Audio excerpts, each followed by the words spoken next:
County Schools Board Equity, Diversity, and Inclusion Committee meeting on February the 8th at 5 p.m. And at this time, I would welcome Ms. Stephanie Walker, our committee chairperson, to bring our welcome.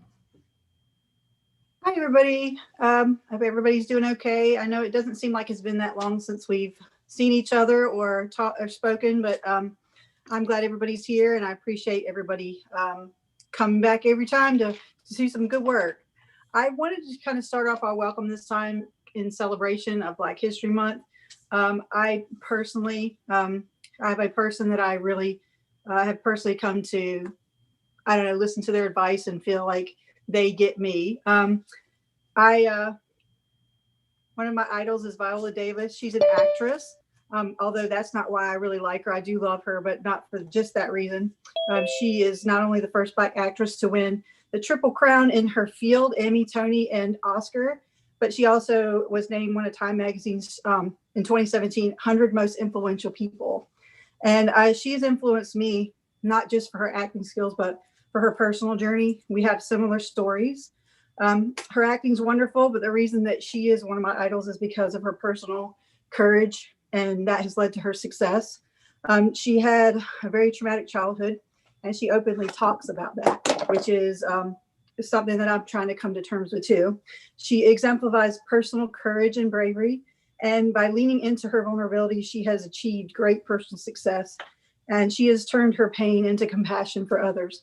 And for Brene Brown book, I got this quote from her. She's quoted by saying, she does 4 things in her life. One is she does the best that she can, always. And she allows herself to be seen. That's the second thing.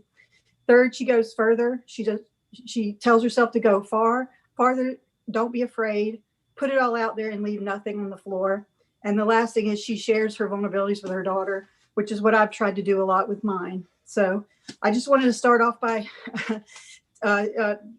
celebrating Black History Month and talking about a person that has been personally inspirational to me. And I know last month, I'm just getting to know the format here. If there's anybody else that would love to talk about it, who their personal idol or someone that influenced them in the Black community, I would love to hear it. Dr. Smith, is there anybody that you want to talk about? Well, I would say that, there are quite a few influential people, but I think I'll keep it local. I know that many of you are aware that our new social studies standards have passed. And for the first time in North Carolina, we will have standards that I think bring the opportunity for greater diversity and representation in terms of telling the story of the history of our great nation and country.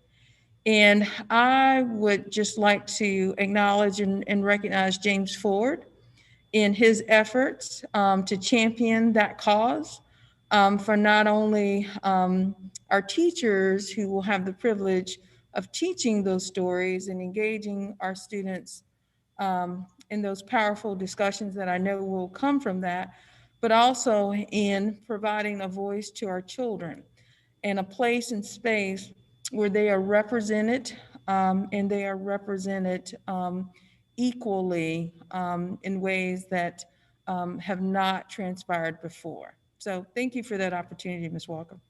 Absolutely. I know, well, I've met Mr. or Dr. Ford, and he is one of my personal inspirations too. I actually read a lot of his work with working with Creed, and he's definitely a great influence on our state. Thank you for that.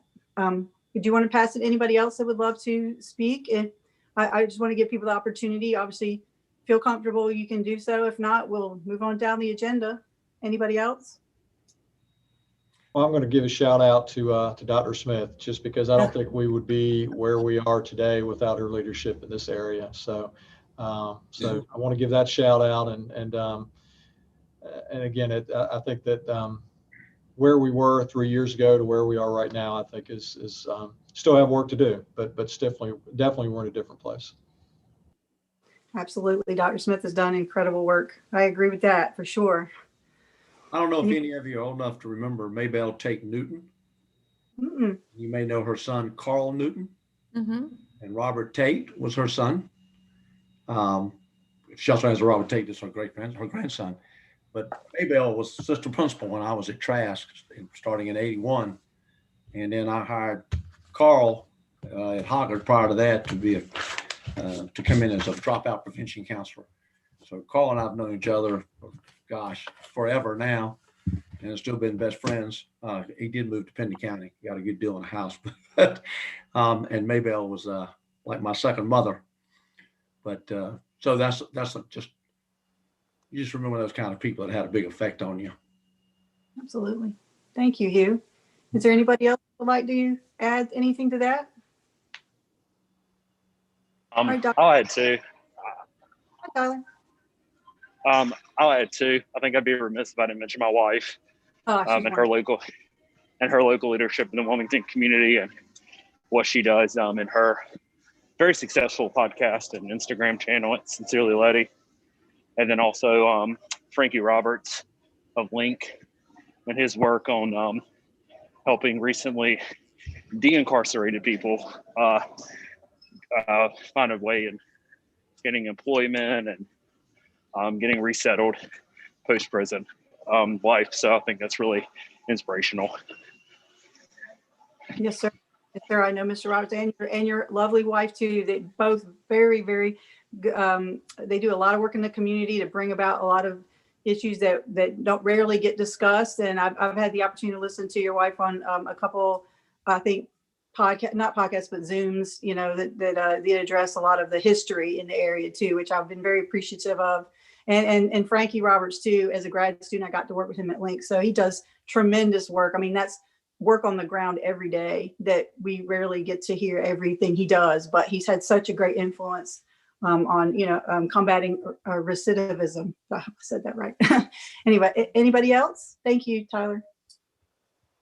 If I could give out one additional shout out, I would give that shout out to Karen Beatty. She was I had the opportunity and the pleasure to work with her at Noble Middle School, and so I was a very much a rookie principal, and she, like I said, was a great social worker and did a great job, and I appreciate my opportunity and the time that I had to work with Karen as well. Awesome, that's great. Thank you. Okay.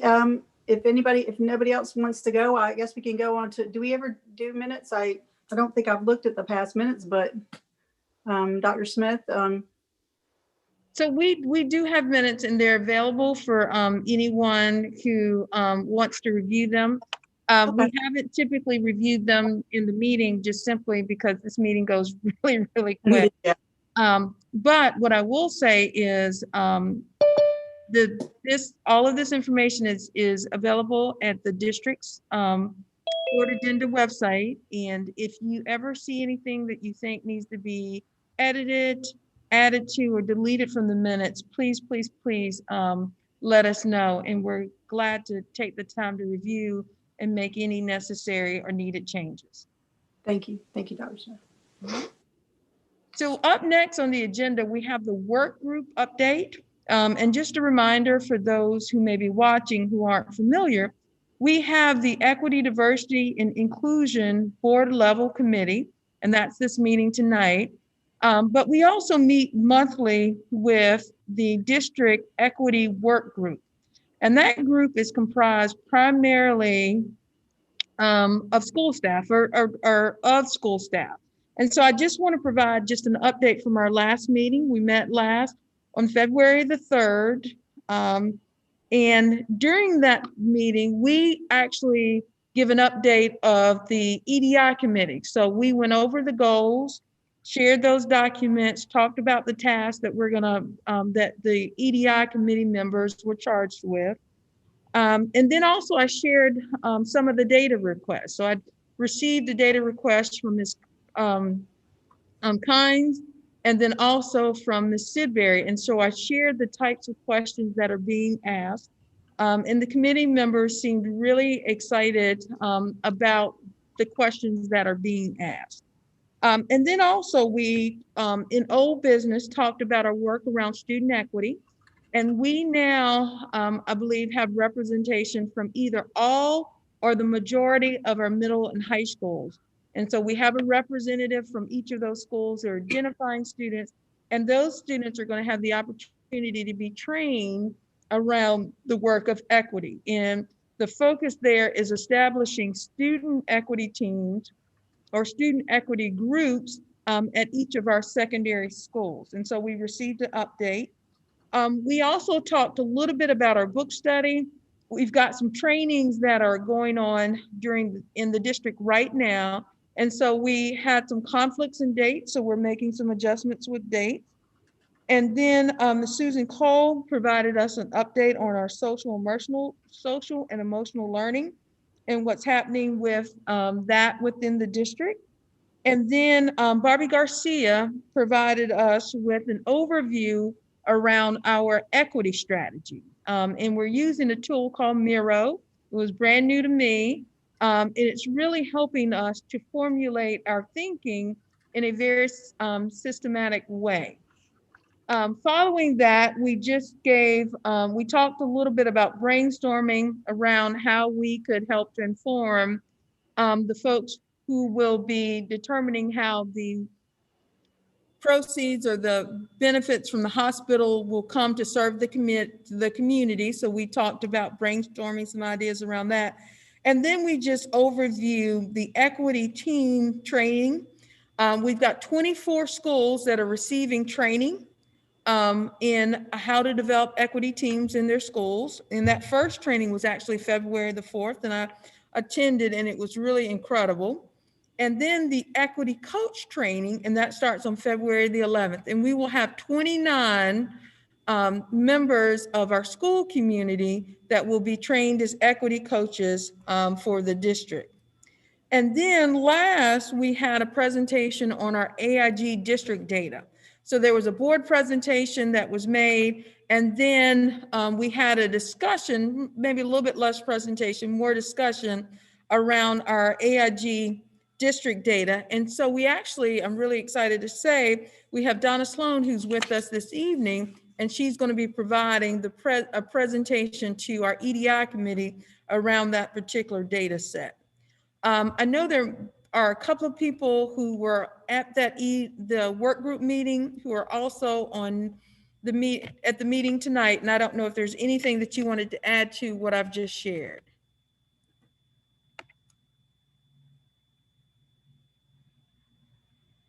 So if not, hopefully you can hear there's a lot that's taking place and that's going on in our efforts to build capacity around equity within our district. And we're working really diligently to make sure that we're connecting the work of the work group and the work of the EDI committee very, very closely. And so if no one wants to add to that, then we can transition to our next agenda item, which will be subcommittee updates. And so here, what I'm going to do is stop sharing my screen for just a second.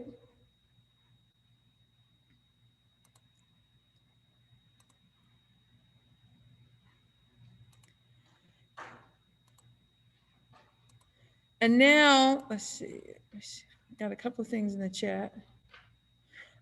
Thank you, Tyler. Tyler shared that the training was amazing. I agree. And Lena, thank you as well. What I'd like to do now is to share my screen.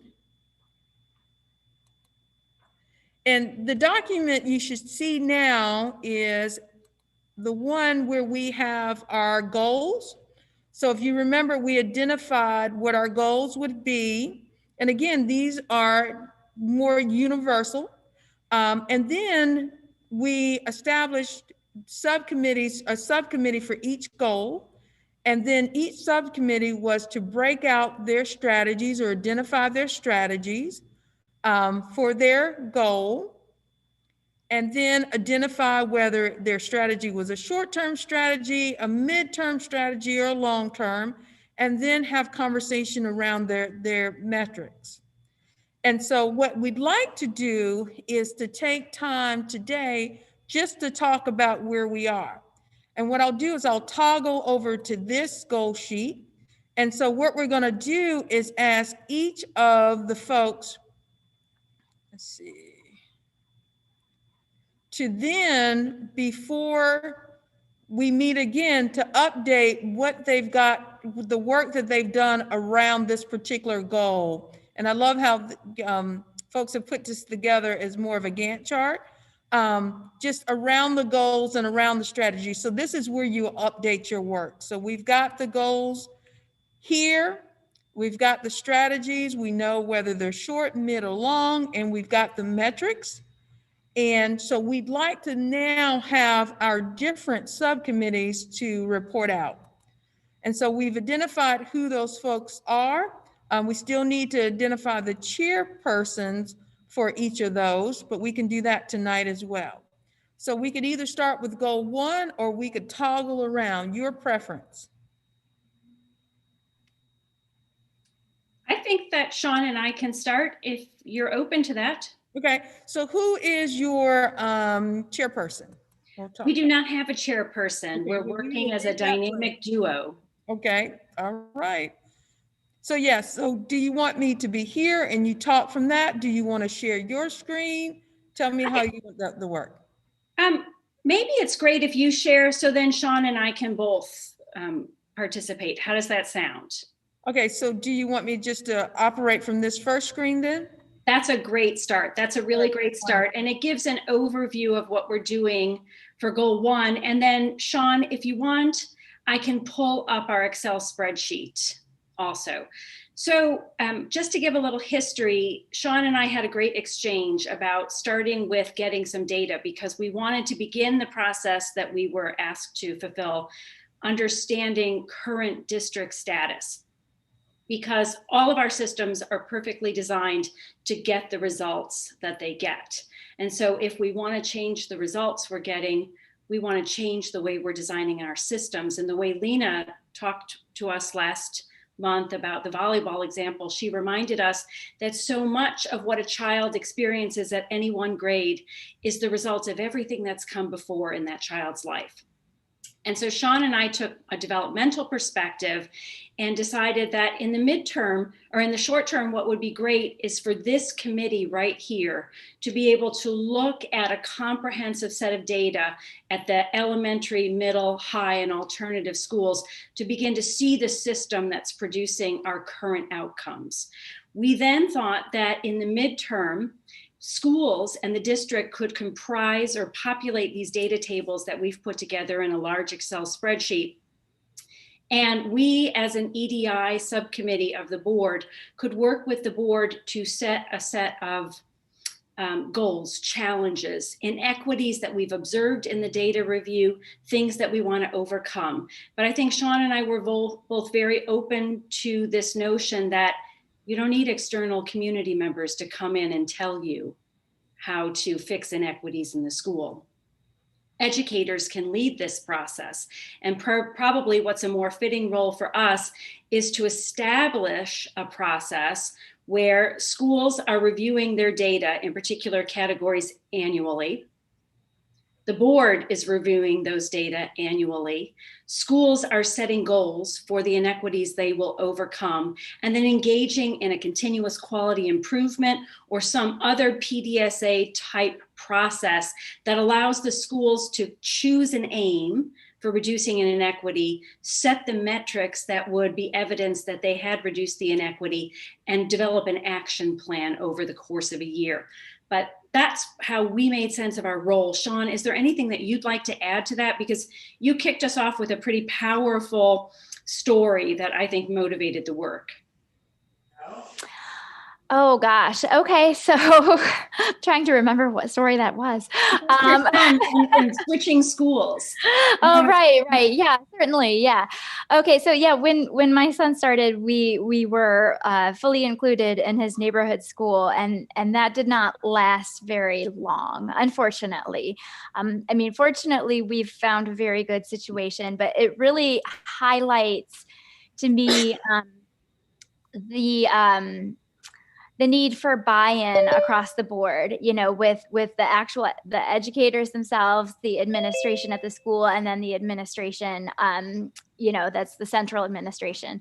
And I think that, there are a lot of data-driven ways to help you take the feedback that you need from educators, and then take the feedback that you want to listen to and incorporate from the community.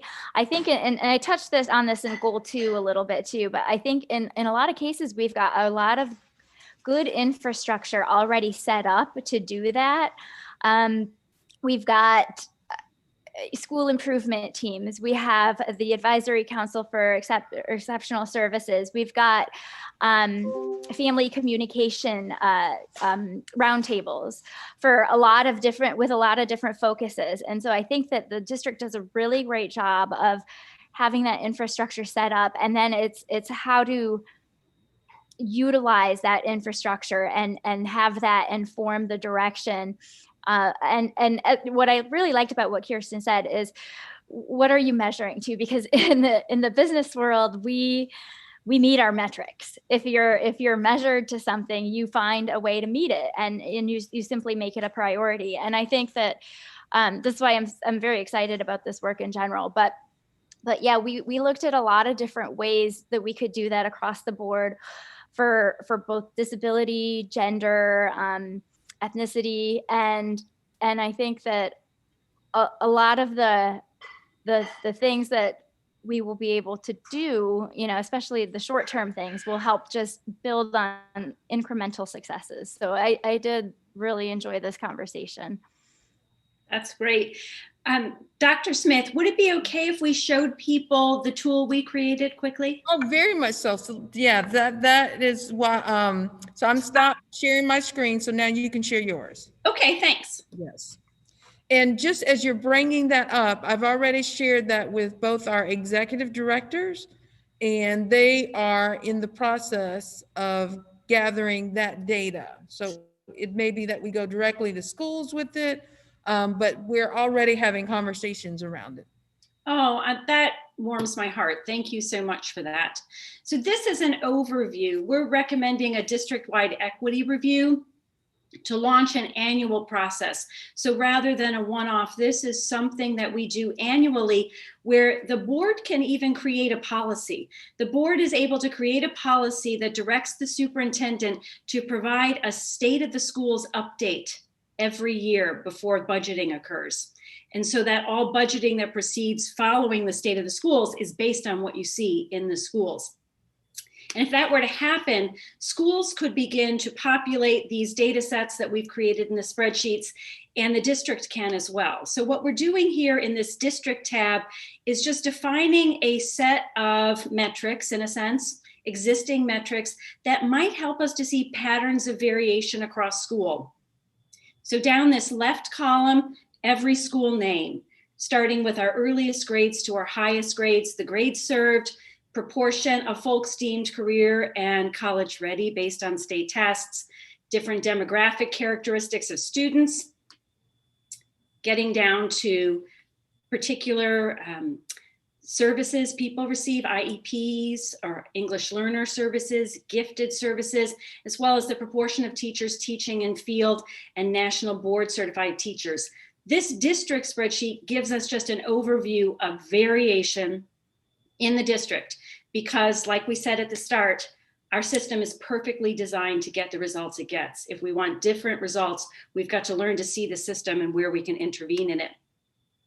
Then we look at our early grades and begin to ask each of the schools to tell us what proportion of your students attended pre-K, what specialized curricula do you have. We dig into specialized curricula, special education, English learner services, support for reading and literacy, and gifted services, and begin to ask how many staff are dedicated to each of these things. What proportion of the kids are receiving these services? Tell us the demographic description of the kids who are receiving all of these services, along with arts, music, and enrichment too. Those cells build up to middle school, and basically many repeat except for the pre-K.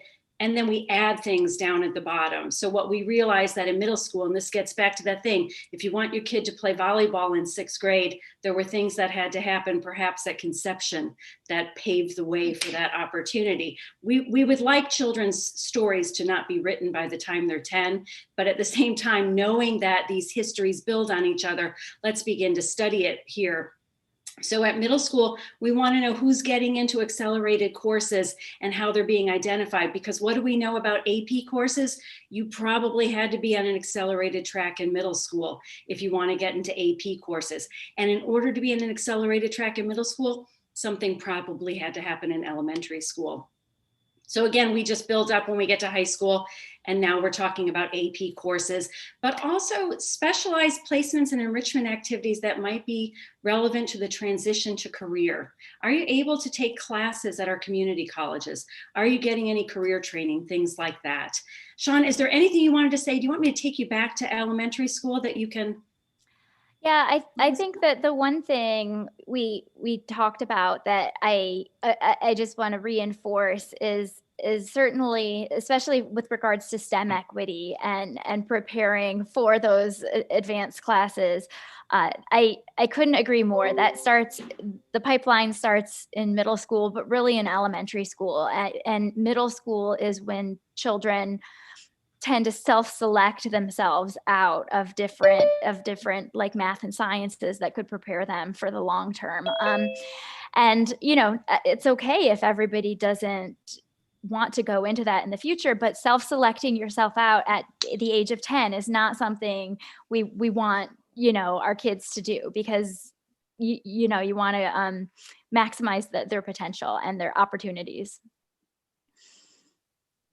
So I'll pull this down, Dr. Smith, and pass the wheel back to you. All right, well, thank you. I appreciate that. And I know there are going to be some questions, but if we can get through each of the groups and then kind of have questions at the end, I think that might allow us to make sure everyone has a chance to update. So that was goal 1. So now we'll go to goal 2.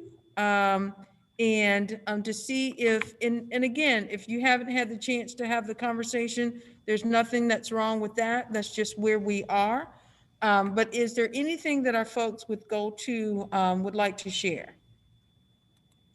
So I can start this one off and then I'll kick it to Casey. But if you go to the overview tab and then go up to cell 7, I think is where I started.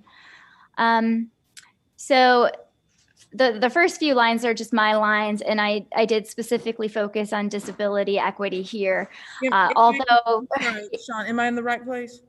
Yes, you are perfect. Yep, you are perfect. So one of the first strategies I had listed is gen ed teachers on UDL and accommodations. And I think, UDL can obviously help everybody. And you may be doing some of that already. And then going back to that school infrastructure, I talked about access to improving access to school improvement teams. School improvement teams meet from 2 to 3, and a lot of times people are either at work or they're getting kids at that time. So there could be ways to improve access by making it asynchronous or making leveraging Zoom or social media. There could be ways to broaden that, so to speak, to get more engagement from the community, and that would be a really short-term putt, I think. Another tool that I included the link for is to measure a school or district's inclusion quotient. And then, this is a little focused on disability, but can really be extended across the board. And this would be a working session of maybe half an hour. It would not be that much for us to measure schools' inclusion quotients. Implement peer-based learning strategies. This is, something that is a little bit more medium term, but certainly could be done. And then a train the trainer model, which you just mentioned, Dr. Smith, you guys using that in the equity work group. And I've heard New Hanover County is just very successful using that model. I've heard good things about them using that model for specific high schools too. And that could be something that maybe high schools could even train junior or middle schools, elementary schools on some of those strategies. So those were some of the more special education related things. I have some resources over here for inclusion specialists that are local or that could help offer via Zoom. Again, just, we're in a pandemic, so a lot of stuff is easier and doesn't require travel that used to. And then I'll kick the rest to Casey, because I think Casey had filled out the others. Okay, thank you. Yeah, actually, I only added in the piece about the strategy related to student involvement and decision making and the work around equity. I started to kind of cross-reference where we originally had some things housed in another spreadsheet, and then I kind of got like spreadsheeted out, and so I did print them today for myself, which I think will be helpful whenever our team gets a chance to meet, because I know Sean got the ball rolling over the weekend with the people I think that were most interested in goal 2, if I understand it. So I think maybe somebody else had gotten in there to goal 2.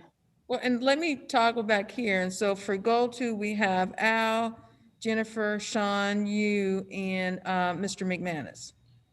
Dr. Smith, I populated some of that data in there actually as well. So I'll speak a little bit about that. I populated the goal of using data to intentionally schedule students at the high school level to try to make sure that we are using data as a source to help us schedule students. I also put in standardizing opportunities at the middle school, and I'm referring to course selections and what students have the opportunity to take. I know earlier we talked about what might be available at the elementary school in terms of programs, but what courses kids have access to in the high school, and how that might impact how they end up, or what courses they may end up in at high school. I also populated the idea to increase funding to support career and college promise courses at the high school level. Some of you are very familiar with this. It's an opportunity for our students to earn those community college course credits that could be transferable to a 4-year school, or it could be a possibility to tap into CTE courses and look at workforce development credentials that students may have the opportunity to earn. So looking to increase support for that. I also populated the idea of somehow trying to increase pre-K access. I think that's probably the greatest equalizer that we could have, probably if we only did one thing. I think that could be one of the greatest things that we could do.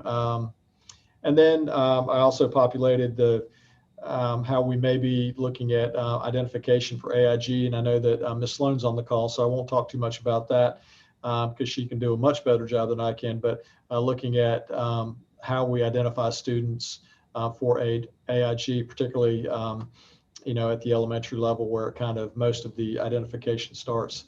The other thing that I did not populate on here that could probably go in this area or in a different area would be high quality curriculum. And I know, Dr. Smith, you've been a champion for that as well, making sure that we have a high quality curriculum that's taught to all of our students in all of our schools versus one curriculum here or one curriculum there, something that could be different across the school. So I populated some of that data. I think that's the ones that I populated.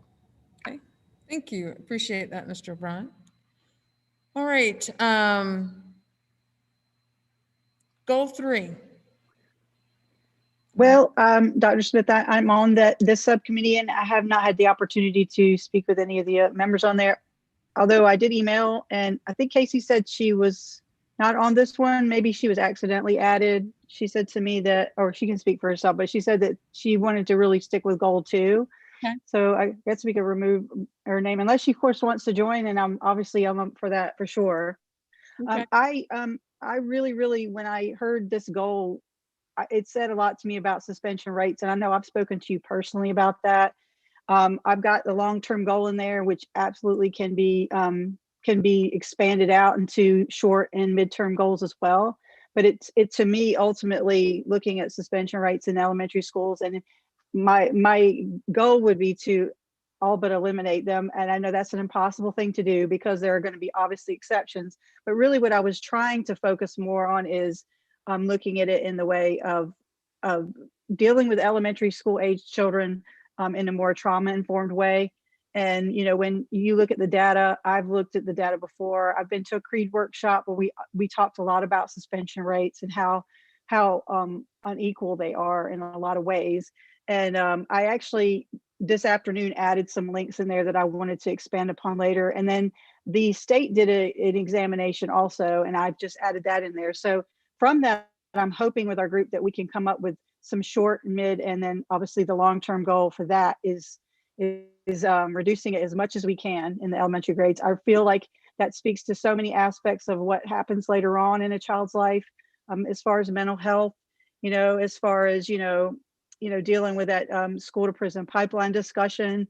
I know a lot of the stuff that James Ford talks about in his workshops do address those issues. And I think the earlier the better when it comes to suspension rates. So that's what I put as a long-term goal. I would love to talk to the group more about maybe what ideas they would have as far as expanding that goal. But that's what I've got initially. So hopefully I think Gail's on there, and I'm not sure if I've met with Miss Lewis yet, or I don't think I've formally met her. So I'm not really sure. We'll get together. I've emailed them, and hopefully we'll get together, you know, soon to talk about it. If Gail wants to add anything, or Miss Lewis, I don't think Miss Lewis is on the call or on the Zoom.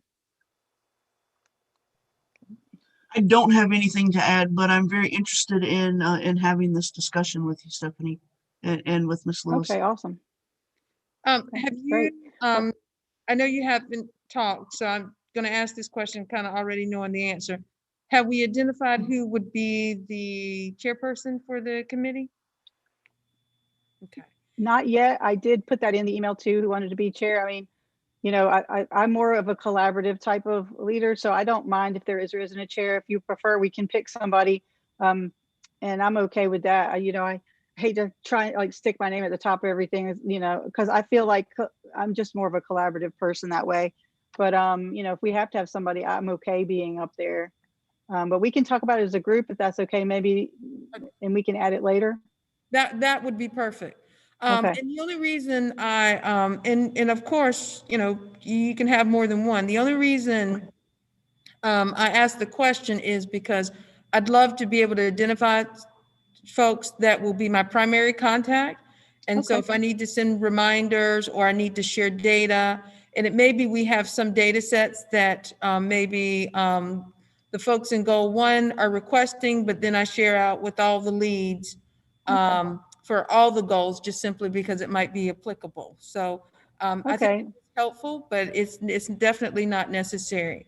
And then also for goal 2, if you guys can identify someone, that would be extremely helpful as well. And what I'd like to do is just press pause just a second, understanding, and thank you for the message that I was sent, that we do have some folks who are on the call this evening who weren't here last time. And so they've noticed that things look a little different. And so we have reorganized, and we've identified these 6 goals as our overarching goals for the work of equity in the district. And so what we've done is we've created subcommittees to focus on each of these goals. And so what they're doing is they're identifying strategies specific to the goals, identifying whether these are going to be quick wins, whether are those short-term goals, whether they're going to be midterm or long-term goals, just ongoing. And what are the metrics? So how do we know, you know, it's almost like our success criteria. How do we know that we've achieved it? How are we going to measure it? And then finally, a description of what that outcome will be. And for each goal, they have their own goal sheet. And what they do with that goal sheet is just track their progress. So we're in the month of February.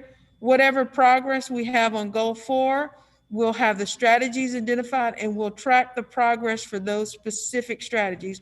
And so what you can see happen is an evolution over time.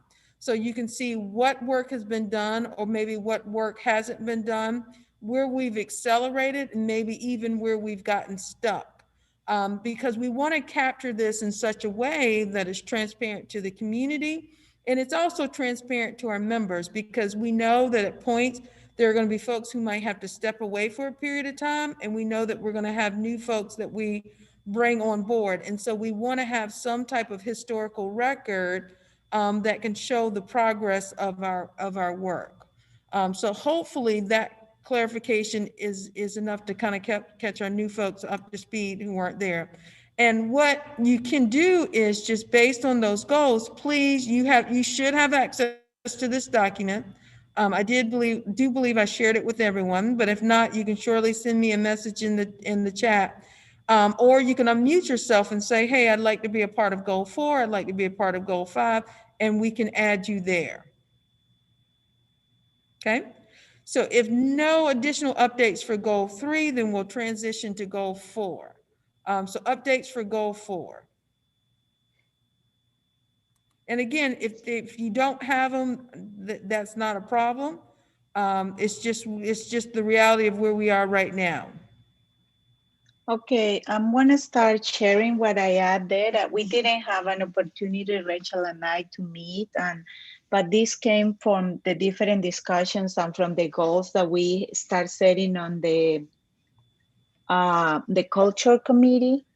So I might have something from the other committee that because I was not part of that we can include. That's why I wanted to have a conversation with Rachel before we formalize this. But the points that I've noticed there that I was thinking in making it part of this overarching goal is how are we getting the students ready to learn? What is the prep that we need to even get access to the enriched curriculum that we are providing or to the opportunities that we are creating for accessing of that? So that's where I was reading about this goal on the different sites and places, and it's about how is it that we're going to prepare the conditions for the students even start accessing those learning goals.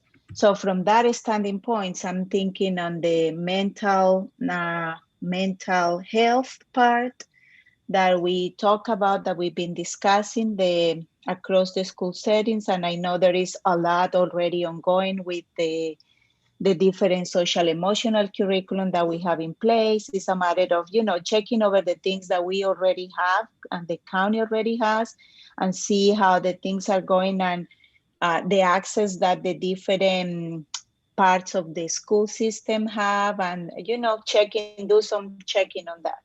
The other part that all of these things are already functioning, as somebody in previous groups said, we have many pieces here and there that are ongoing. We just need to unify all of that and give it like a backbone so we can work together and we put the efforts in the right place. We don't keep pulling into different sides because that is going to make us hard for us to keep going forward. The biggest point, and me from being in the field day to day and me from being very close to the EL population, one of the things that I'm very concerned and passionate about is the identification process for ELs.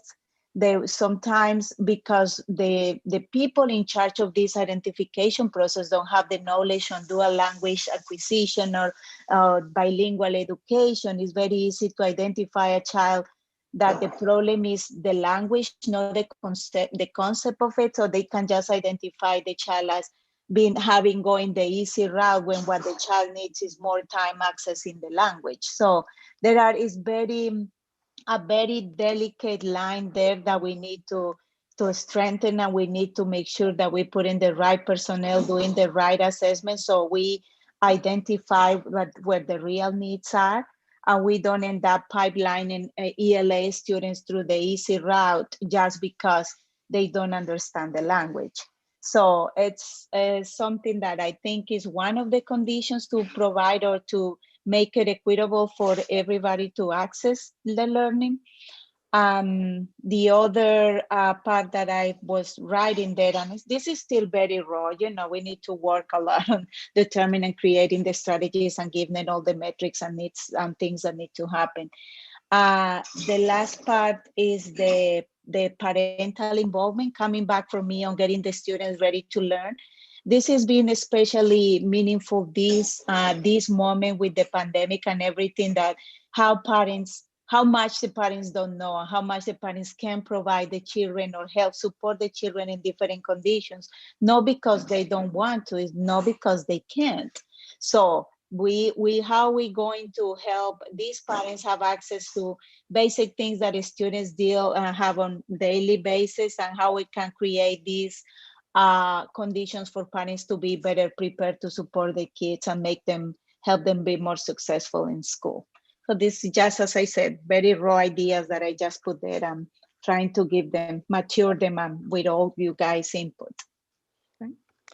Well, and what I'll say is, if you find that you need a specific data set to help inform or respond to a question that you're asking, then you can definitely share that information with me, and I can either funnel it to the work group or to someone or to one of our divisions to be able to get a response, so that you'll have that to help inform what your next steps and action steps need to be.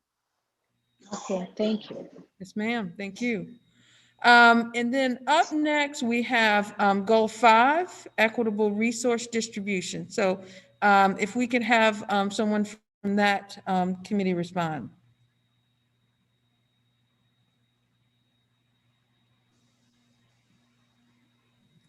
Is Carissa Okay. on that? Okay, Correct. Yeah. Kamika, I will take the communications one, and then you can follow up with the resources you put, if that's fine. That would be fine. All right.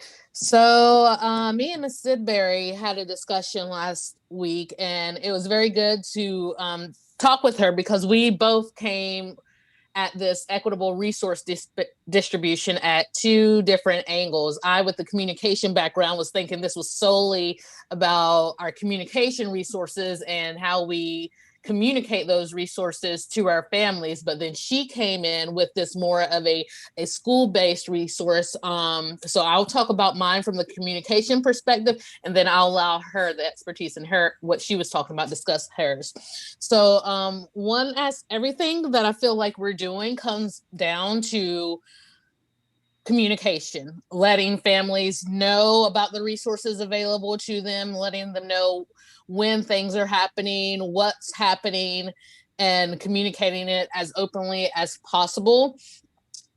Even when everyone's talked back to Lena's story about the volleyball and knowing the volleyball access, I think one of the biggest communications out there or issues with that to start off is parents don't know that, yes, you need to get your kids started on whatever particular sport or path they want to go on at the earliest age possible. And I'm realizing that myself as a mom of a 4-year-old, knowing that if my daughter wants to excel, for instance, by the time she gets to middle school at a sport or in a particular, whether it be band, whether it be dancing age, she needs to start getting that development in now in order to have a fighting chance when she tries out as a middle school age child. So just making as far as ensuring you are late, Chris. Thank you, Lena. As far as making sure that communication goes out, we identify strategies of employing more bilingual staff, obtaining substantial community partnerships and volunteer opportunities, utilizing more print publications and verbal communications, more phone calls and in-person communications when allowed. A lot of our communication that goes out, we have been relying solely on internet-based communication and emails, not taking into account that though we do live in that technology society, not all of our families have access to internet, or not all of our families are able to look at their phones and pull up emails. So doing more of that in-person communication and that more of those phone calls when needed. We also talked about increasing general overall communications to families and the need for a possible district newsletter, district-wide newsletter to go out. we talked about ensuring that when we talked about the bilingual staff, that led us to also the discussion on 100% translated information. And this comes a lot from our conversations that we have with the Latino Alliance about, and I run our social media, so I know this is true, that some information we put out in English and it takes us half an hour to maybe an hour more, to sometimes a day or two, to get that information out in Spanish. So just kind of utilizing that extra bilingual staff that the district needs, and then helping that to support the translated information that goes out to our district. So those were the areas that we talked about on communications, and I'll let Ms. Sidbury take it from here on her areas. Hi, everyone. Good afternoon. So one of the things that we were looking at when we had our discussion, and it was a powerful discussion, was looking at the different partnerships within each school. We know that each school has partnerships, but what is the sustainability of each of those partnerships? So that's some of the data that we asked about. We want to look at how can we have partnerships with one school support other schools, or how can that go across the district-wide, and then comparing and contrasting what one school has compared to what another school has. So that is midterm, and we're looking at that data now, and Ms. Clay, through the communications department, did just send that out for our group to look at. So another goal was looking at, when we look at equitable resources, providing students with diverse career paths. So just like we understand, all students will not go into STEM. Some students may want to go straight into the job force. So what are some of the diverse career paths? And every student doesn't want to be into AP classes, or even, let's really be honest, or even honors classes. So that is not something that our students may want. So if they want to take a different path, how do we make sure that they are being provided with that? And so that was some other data that was requested. We want to look at some of those students that are already in a post-secondary community or in a post-secondary environment, and what did they choose?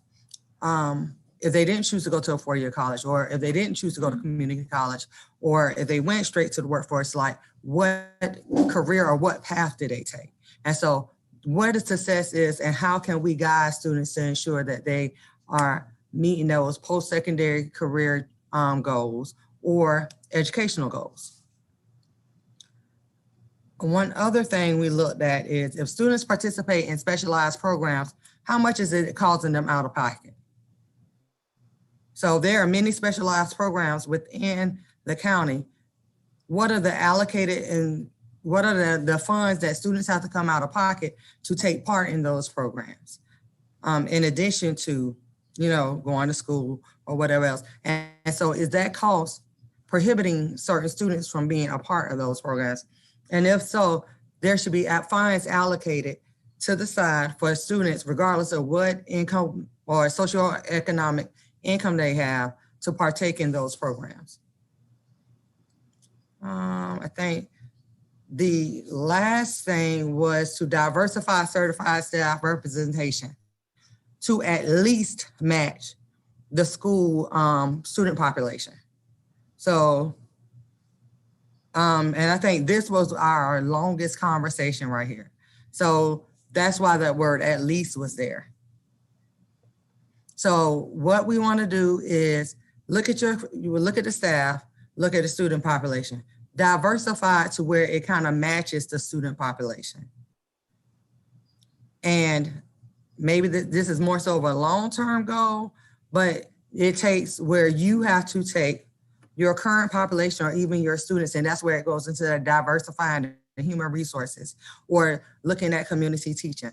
But that is some of the things that we wanted to look at. And so the initial data that we asked for was current student populations based on demographics and teacher population. So that is everything. Am I correct, Ms. Clay? You are. That covered it from us. All right, thank you, ladies. And then we've got goal 6 school accountability. And if our folks from that group would like to share, and again, if not, that's not a problem. It's just where we are right now. I'm not sure if Mr. Adams, are you in on the meeting? Yes, I'm here. Okay, I know he sent an email out this weekend, and I honestly have not had a chance to respond to it. But I was gonna, if you wanted to start, I had some thoughts as well behind this. But if you wanted to start, I was gonna leave the floor to you. Well, I was kind of hoping I was going to leave the floor to you, because I'm new to this, so I'm kind of. But my take on it was kind of sort of, and you can tell me if I'm wrong or not. Was to kind of see where everyone. My thing with accountability, I guess, is to make sure that things are happening the way they are supposed to in the progress. That's the way I'm understanding, and that's what Goal 6 is, and what steps we would take in order to make those goals happen.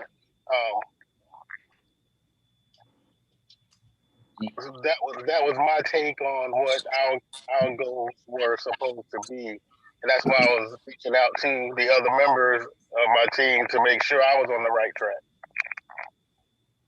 Yeah, and I agree with Mr. Adams. That's kind of where my perspective was coming from. I had read the email, but honestly did not respond. He got the ball rolling. He did everything he should on his part. It's just been anyone that works in schools knows it's been a couple of weeks. But that was kind of my take on accountability. I think COVID has really shown, I think, that we need to streamline communication. Especially when it comes to accountability. I've realized this within my own school, but also talking to colleagues. I don't think teachers know exactly what they're accountable for when it comes to equity work. I'm not sure that schools know exactly what they're accountable for when it comes to equity work, or perhaps they are, and it just needs a little bit of tweaking. But I've realized that, some of the trainings that we've had recently, and again, part of it could be COVID, but I think one of the goals I would like to look at with Mr. Adams and friend Sean is how do we streamline communication from top to bottom? Because I think once we start dissipating among 40 plus principals, and of course then you got your instructional team, you have everything else, it seems like stuff gets really murky really fast, and people kind of get lost in translation. So definitely want to see accountability with that, as far as, what does our communication structure look like? What are the expectations? What are the must do? What are the, I don't want to say non-negotiables, but what are the must do's? What are the should do's or we can do? And that's one goal I would like to look at improving. Yeah, I think the message from Casey that she just sent was really spot on as well. How do we define equity? Because everyone has a different definition of it. How do we incorporate that in? So that's, like I said, kind of perspective I came from. And I think just want to narrow this goal down a little bit more. Like, again, the accountability piece becomes difficult because I'm not sure the lens we need to look at it through is the accountability on equity. Of course, the accountability on equity and diversity and inclusion work. But is it accountability from the principals, accountability from the teachers, accountability from the district, all three of those? Yeah, I think that's where, if we get a little direction there, I think we'd be really good to start goal setting. Okay. Well, thank you for that feedback, Tyler. Now, are you guys set on who will be your chairperson, or are you still sharing that responsibility at this point? Would say still sharing. Okay. I am going to practice one of my words for 2021, and that's no. I don't want to take it on full on by myself, but I certainly don't mind splitting it or coordinating with Mr. Adams and Franchon together and trying to come up with those goals. But that's kind of where I'm at for right now. Okay. I've got a guidance document that talks a little bit about school accountability based on the goal. And I'll just read it really quickly. It says, the assurance that all education stakeholders accept responsibility and hold themselves and each other accountable and responsible for every learner, having full access to quality education, qualified teachers, challenging curriculum, full opportunity to learn, and appropriate support for learning so that they can achieve at excellent levels in literacy and core content areas. So what I'll do is I'll send this out to all three of you, and Okay. we'll have that as a reference in terms of how that's defined.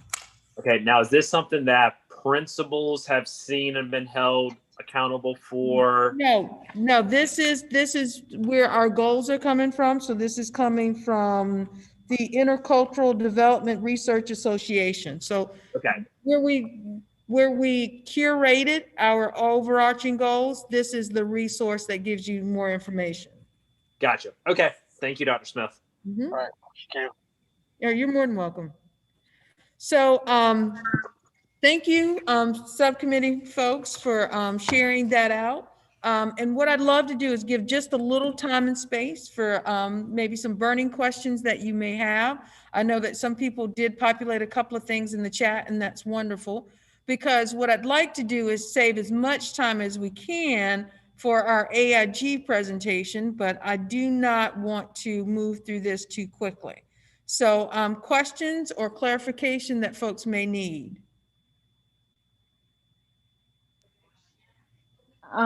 Dr. Smith, I'm thinking the logistics of implementing or researching. I think on the initial stage when we are creating or working towards our goals, it might be at some point doable and easy to handle. But when we are going to, for all the 6 overarching goals, when we get into the practice, we know that many of these things are going to be out into the public and more directly going to impact the teachers, the administrators, and the school settings. So my reflection goes in terms of the execution part, so we're not going to overload with demands and requirements and things. We need to be very strategic on where our priorities and think, I don't know, on what timeline or parameters we wanna, which things we should put first, and try to support that continuation of the goal or creation. I don't know if I'm even using the right words, but my idea is to prioritize and develop ideas one by one until we take it to full completion or to a point where we can move to the next thing. Because I'm thinking if we start working on these 6 different parts, even though some of them are overarching and they touch each other, but they might be like too much to try to work at the same time. Am I making sense? Yes. And so what I would say is that's the importance of this column C, short term, midterm, long term. And, what I'd like to do is at a point near in the future, have a conversation with the group about purpose goals, process goals, and practice goals. And it's not a new set of goals, but, we've got our goals, we've got our strategies. Really where we need to do now is have a conversation about tactics. And tactics are what we do daily. And so once we identify what our short term is, our quick wins, to me, that's what we will focus on in the short term while we're laying the groundwork for that long-term foundation. So if we want to see significant improvements in our representation in our AP courses, that doesn't happen over the course of 1 month or 2 months. That builds out as a long-term strategy. We may see some quick wins in other ways, with the initiation of a summer enrichment program or the initiation of like tutoring programs that kind of accelerate students. But the long-term goal that we have would ultimately be the increase in the representation of marginalized populations in those courses. So once we identify short-term, then I think it'll work well to answer your questions. Okay. What I'd like to do now is transition to our next item on the agenda, and this one's very quick. We have an annual report that we were planning to submit in March. I've talked a little bit with Ms. Walker, and we discussed possibly putting that off until maybe June or July, probably July as we get ready to start the new year, the new school year. And the reason for that would be because we now have shifted our focus. So we want to be able to report on this work. So we would engage in this work, and then we would again have folks who would be designated as being responsible for developing this annual report. But the annual report would be delivered in July. And so if that sounds agreeable to folks, if you could put a 1 in the chat. If you'd like to see a date other than July, if you could put a 2.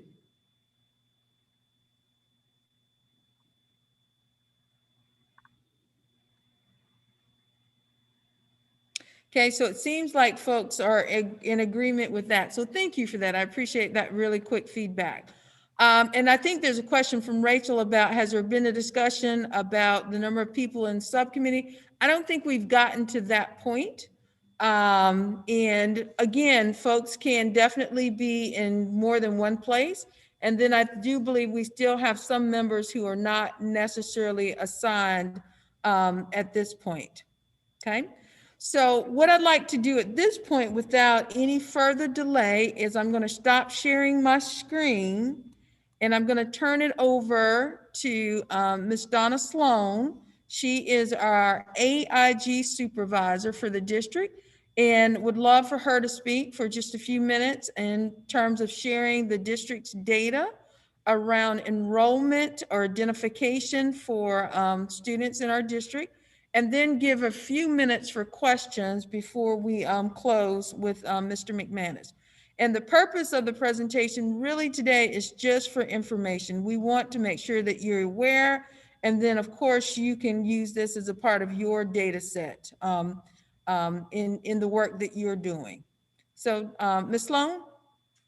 Hello, I'm very glad to be here. I'm highly impressed with what this group is doing and the goals that you have before you. I do, as I was listening to your goals, I do think that I could be helpful to several committees with giving you information about what we currently do in the program, and also some data information that you could be interested in.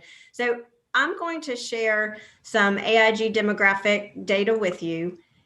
And this is not the data that I wish I was sharing with you, but it is our reality. Before I do share it, I would like to tell you how we get this data.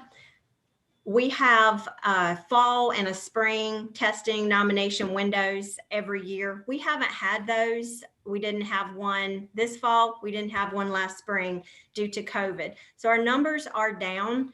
And really the only way they've changed is we've lost students since 2018-19. So I hope we're in the process of giving a district-wide screener to all third graders to try to find all students who are showing potential.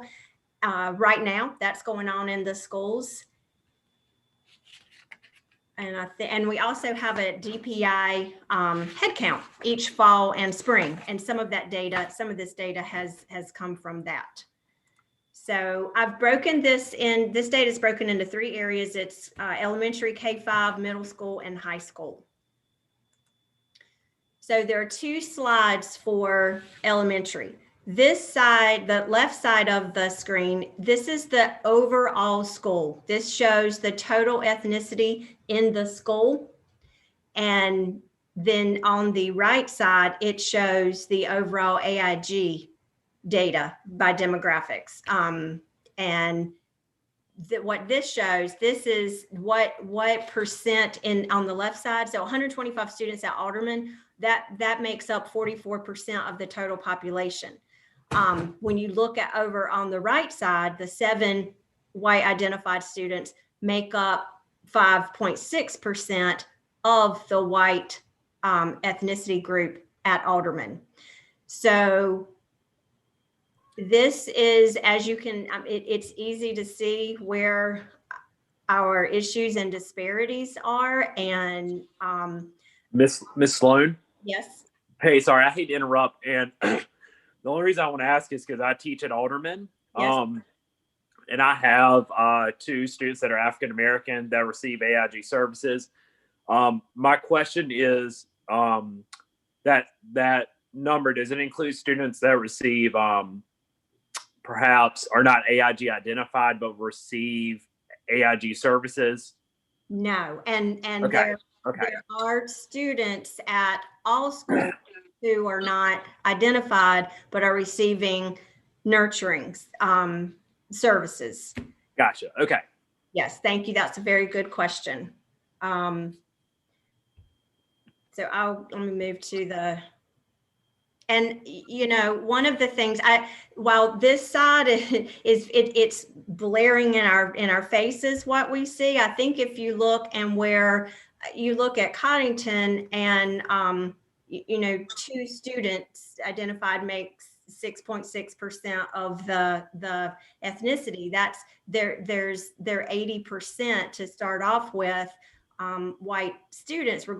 We do have more nominations from white families. So I've heard you all talk about communication. I think finding ways to increase communication is one way that perhaps we could continue to improve.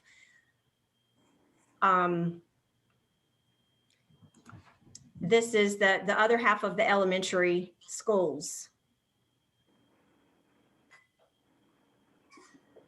And I'll just give you a minute to look at this to see if you have any questions. And what I'll say is thank you guys for placing your questions in the chat. So we'll go ahead and go through the data, and then we'll have Ms. Sloan come back and respond to the questions in the chat. So I really appreciate that, but please keep the questions coming. Yes, I'm not looking at those right now, but I will get to those. Or if Dr. Smith, if you want to interject and throw a question at me, I'll take it. In fact, Tyler, that was one of the notes that I had, was to show that we do have small groups, and because the gifted specialists are always looking at data, always talking to teachers and trying to find students who are showing potential, and they will work with students, you know, for different reasons. Maybe they haven't had the same opportunities, and so they're not qualifying in the gifted program, but with that nurturing, we hope to get the students to qualify for the program. Great. And I just have one question. I want to make sure, is nurturing, is that kindergarten through 5th grade? We have a formal nurturing that the state says is K3. So it's for until we identify in 3rd grade. But in a lot of our schools, nurturing goes on in all grades. Now, in a school, let's say like, well, and this, honestly, I was looking at Parsley, but that's a low number now for Parsley for identified students. It is usually much higher than that. But if you look at Ogden, the teacher usually, with doing the K2 nurturing, probably isn't doing a lot of nurturing in the 4-5 grades like they can at Alderman. Right. Okay. Gotcha. That makes sense. Thank you. Thank you. Here's the middle school data. Give you a minute to look at this.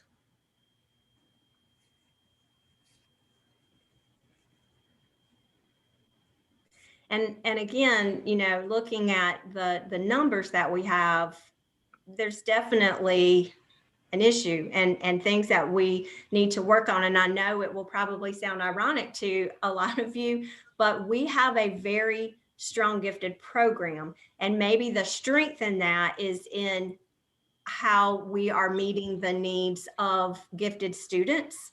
And what we need to know is why this program is not working for all students.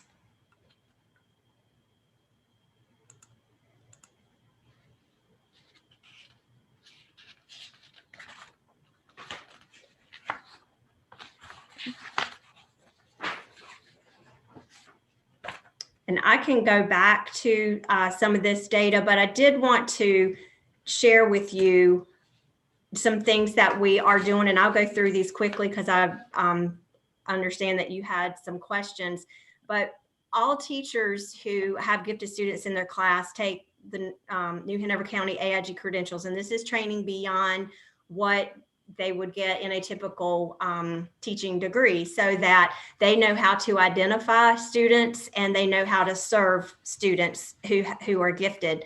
And part of our revised credentials has more in it about underrepresented populations and also non-traditional characteristics that sometimes they may be negatively perceived by the teacher, but it could be a student who is working above grade level and perhaps bored and acting out in their class.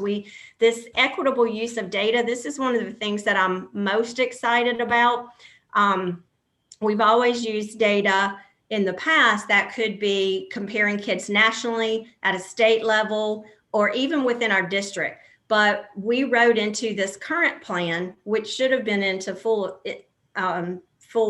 going last year, but it was not due to COVID. But we want to use local school data. So we would look at the data within a school and look at the top 10% of performing students in the school. And we can look at that in each ethnicity as well, and gifted specialists can work with students and do more of that nurturing. That is a goal of, but the top 10% would be our plan. Say, for example, our plan says that on the end of grade, a qualifying score is 95th percentile. The end of grade is not really an advanced score, but it gives an advanced test, but it gives us a good indication of how students are learning. So we would look at the school data and we would look at that top 10%. And if students are outperforming their peers in the same environment, same opportunities, and let's say they score 80th percentile, then that might be a qualifying score at that school. And then that gifted specialist is going to have that opportunity to work with those students and at a more intense level. We do have professional development. Gifted specialists have monthly training where this is something that we talk about every month. These are things that we're trying to implement into our schools. We monitor this demographic data. I wasn't excited to share this when Dr. Smith asked me to, because it's not the way that anybody wants the data to look, but it's important data. And we share this every year. The gifted specialists disaggregate their data. It's shared with principals. So this is not new information that has been put out.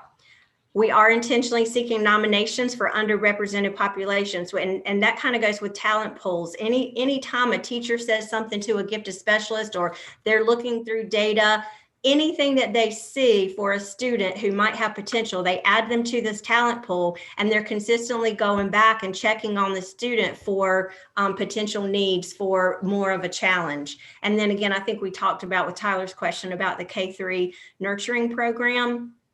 So that is something that is for every single student in the district. Now, we have site-based, depending on what the school needs and what is going on. They don't always fully utilize the nurturing program, but research shows that the earlier we can get to students and give them advanced opportunities, then the more likely they are to take those honors and AP courses and go on to college. And that is the goal that we all want. So the nurturing program is an area where I think we could make more of an impact than what we are. Okay. Donna, we do have some questions, so I'll just read those to you. Thank you. Is the nomination process contingent on standardized testing? No. Anybody can nominate any child at any time. Okay. So at Freeman, no children have been identified for AIG. Is there an AIG teacher at Freeman? Yes, there is. Actually, I called her today. I spoke with her. She said they're not. And Dr. Smith, you're probably going to laugh when I tell you this, because I did the same thing the other night we're talking. But yes, there is one student identified at Freeman that did not show up in her original data. She works with small groups. However, I understand that at schools there's a need to right now to kind of survive in this pandemic that we're going through. But she also teaches over 30 she's the remote learning teacher for over 30 students who are being taught remotely in the 5th grade. So that's a full-time job plus being a gifted specialist. Okay. So there's a comment, and the comment is the nurturing services are not transferable to middle school. And then comment and a question. I think part of the issue is the groundwater comparison. I'm wondering if the AIG program at the state and national level are also going through cultural relevance training or equity training. Yeah, yes, there is a huge put. I will tell you that I did look up our, and this is not a good comparison, but we are in line, if not higher than the state averages in the ethnicities. And the state has something called Call to Action for Equity and Excellence. And I meet with all other people in a position similar to mine across the state. And this is what all of our meetings are about, is how to address this. How do we make a difference? And so it is a statewide initiative. Okay. We can't, and this is a comment, we can't solve a problem that we don't know we have. Thank you for sharing the data. That's a first step to improvement. I agree, you have to start defining and measuring to get to improvement. And then a question, is the nomination process the issue? It is an issue. When we did not pull the nomination data until two or three years ago. I'm sorry, that date slipped my mind.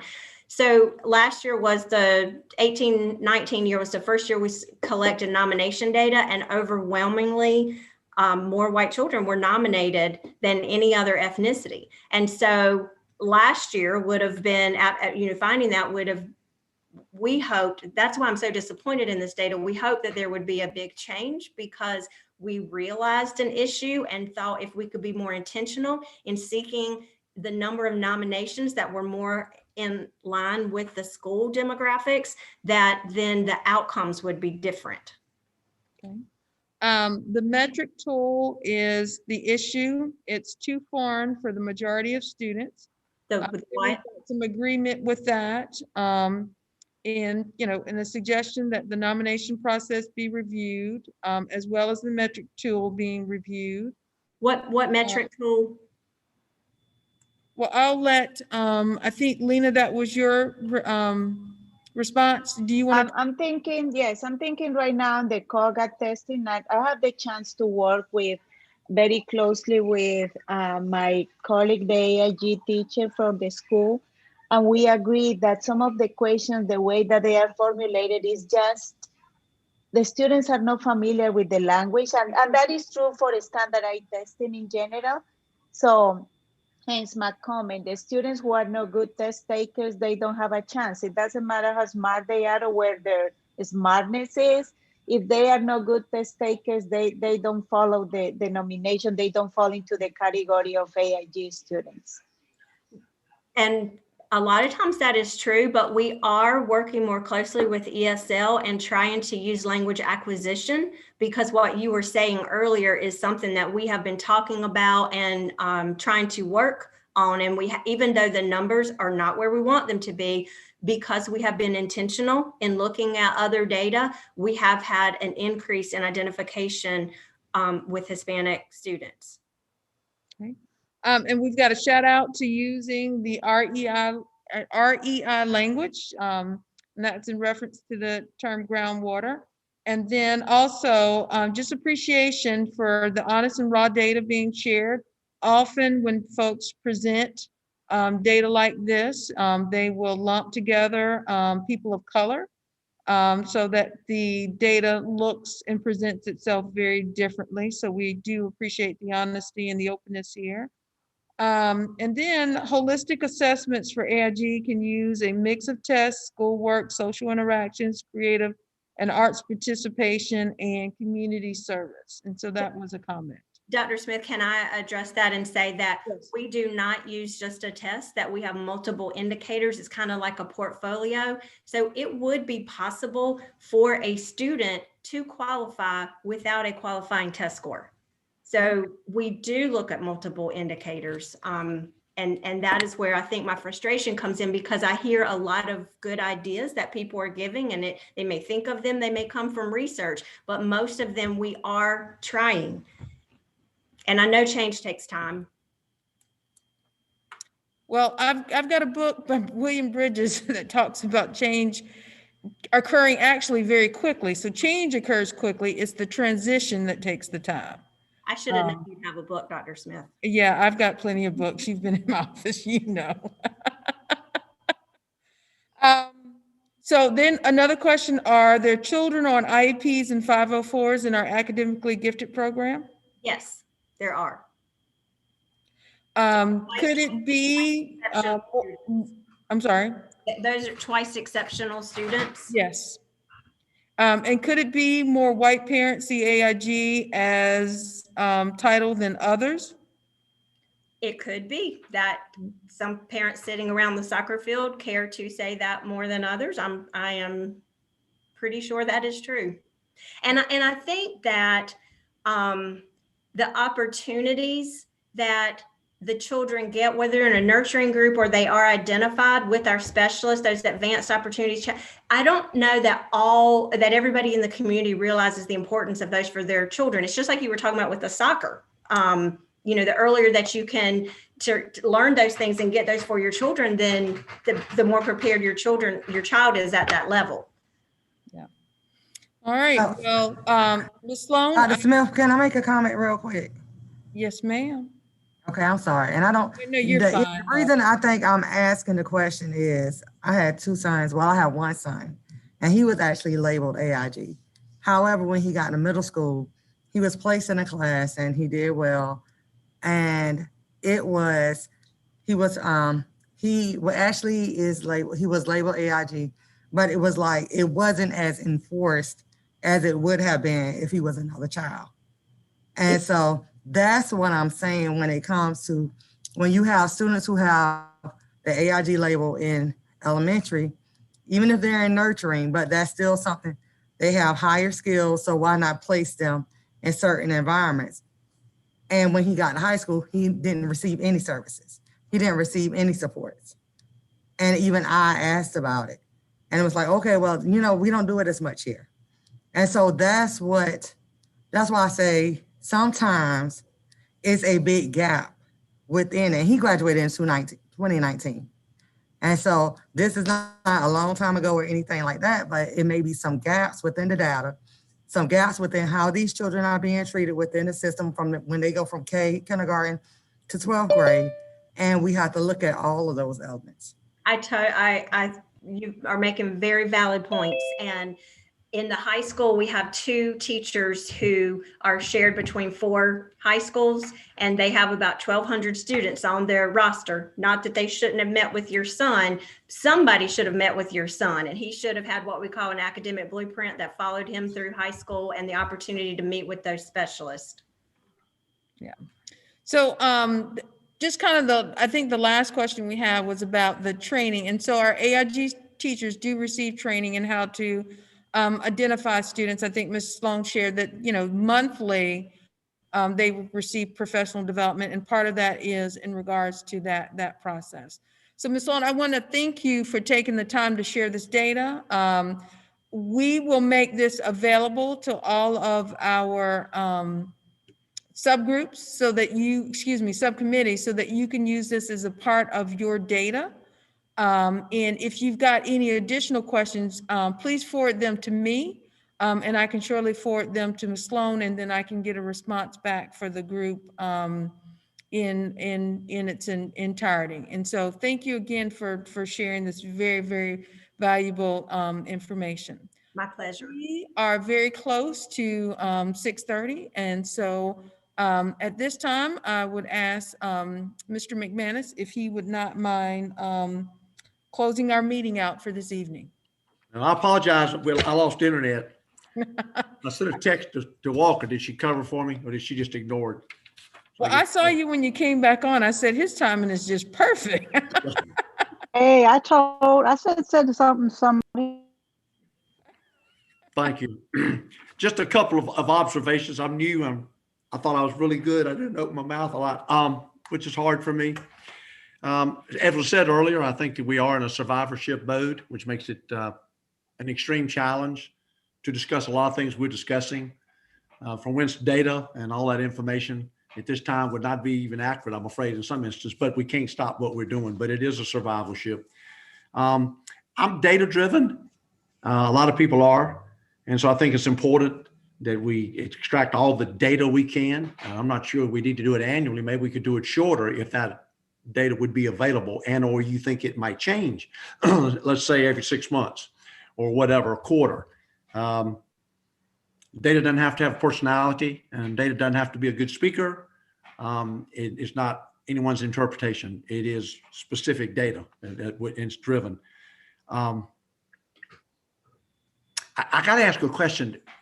The access to mental health, it was placed at a long term. May I ask why that's long term and why that's not something that would be short term? And this is me that I put there, and the implementation, as Dr. Smith said, the implementation can be quick, but the change is going to take a really long time to see it fully implemented the way it's supposed to be. We have so many pieces here and there that we can determine short-term goals in terms of the auditing of what we have right now, or try to have our, how can we call it, like baseline, and from there to determine what quick gains we can have with that and what long-term goals can be set. This is pretty raw. Please don't look at it as if it's something that we're going to start doing. We need to revisit and make it more effective for us. Okay, well, thank you. And before I close, I'd like to say, well, I guess I am close. The board, the superintendent, the state of North Carolina, I'm sure is looking at some type, hopefully, of summer programs for kids that we can continue. We don't want to have another break if at all possible. I'm sure we can't, I don't know if everybody will attend, but we need to make sure that the process and the vehicles to get there, that everybody can if they want to.